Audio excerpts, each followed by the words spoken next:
American News, I'm Dave from playhurling.com. You can go to playhurling.com/shop for all your hurling equipment needs. We're now fully stocked with a full range of lightning grips and cool tech hurleys. You can find the link below. For the rest of 2023, we're giving away a free hat with every order over $50 in the US and Canada. Get yours today at playhurling.com. In this episode, we're taking a look at what happened in September of 2023. In Ohio, Cleveland GAA were featured on the news for their historic win at the USGAA Finals. In their interview, they share what hurling means to the American and Irish players on their team. Damon Margita fell in love with hurling 17 years ago in Akron. This is the national championship trophy right here. Winning that trophy, it was a dream come true. Yeah, I came out here and instantly had 40 friends, and I had none before that. I didn't grasp till I got here how much the Americans love it and how good they actually are at it.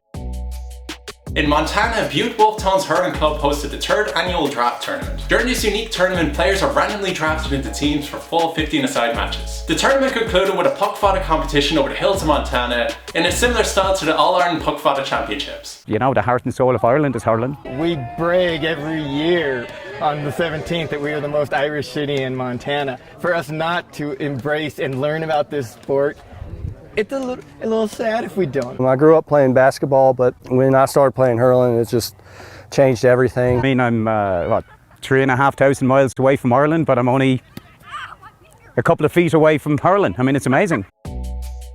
In Quebec, the Eastern Canadian Championships was hosted in Quebec City. Clubs across Canada travelled to the provincial capital for a day of Gaelic sports. Montreal Shamrocks won in the camogie and Éire Óg Ottawa won in the hurling.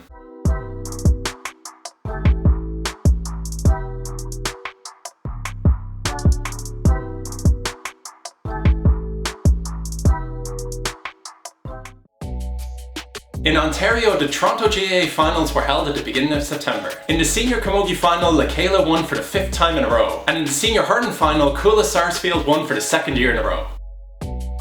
In Wisconsin, the Hurling Club of Madison hosted the 16th annual Midwest Tournament. Players from 12 clubs competed in hurling, camogie and Gaelic football throughout the day. Madison won in the hurling final and Milwaukee won in the camogie final.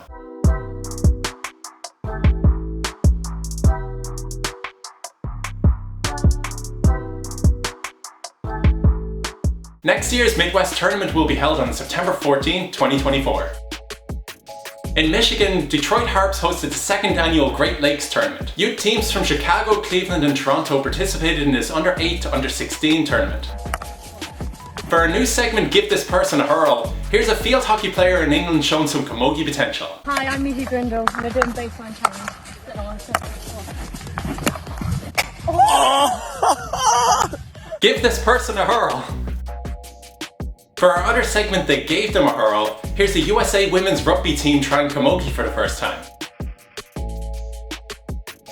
I thought it was great. Also, I played for the USA team and Pookie_7. Follow me on If you're new to hurling or camogie, go to playhurling.com/clubs to find one of the 180 clubs near you. September's Photos of the Month goes to the Equator Gaels GAA. We first covered Uganda GAA in August 2022, and the hurling scene has been steadily growing there ever since. Make sure to give Equator Gaels and Uganda GAA a follow. I'll leave a link to all their details below.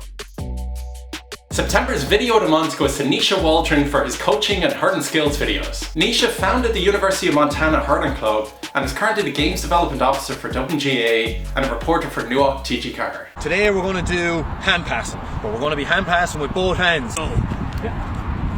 Oh! Now that's left hand, and that's right hand. Is a steady hurl and poked in and held in. Jared has it, he goes to strike. See, my hurl is up, my eyes are up, sliotar leaves your hand, wrists are twisting, and you're striking. Okay. Make sure to give him a follow. I'll leave a link to all his details below. Looking to get started with hurling or camogie this October? Here are a few tournaments to look out for. On October 7th, Knoxville GAC will be hosting the 7th annual Scruffy City Hurling and Camogie Invitational. This 9-a-side tournament will host clubs from across the US and the foothills of Appalachia to battle it out for the Clancy Cup. On October 7th, Akron Celtic Guards will be hosting the 23rd annual Al O'Leary Hurling and Camogie Tournament. From October 7th to 8th, New Hampshire Wolves will be hosting the second annual Fall Foley Cup. This round-robin 7-a-side tournament will be played in a modified smaller pitch with rolling subs and 2 15-minute halves. On October 14th, Era Og Ottawa will be hosting the 4th annual Heritage Cup. Hurling and camogie clubs from Toronto, Kingston, Ottawa and Montreal will be competing in this one-day tournament. On November 4th, Orlando GAA will be hosting the 2nd annual O-Town Invitational Nines Hurling and Camogie Tournament. This tournament will begin with a Hurloween match, where players will dress up in Halloween costumes, and this will be followed by standard hurling and camogie matches. You can keep up with North American Hurling and Camogie tournaments on playhurling.com/events. And that's it for this episode of Hurling North American News. Thank you so much for watching. And if you need any hurling equipment, go to playhurling.com/shop for hurls, helmets, slitters, and our offer on the hat. And I'll see you guys in the next video.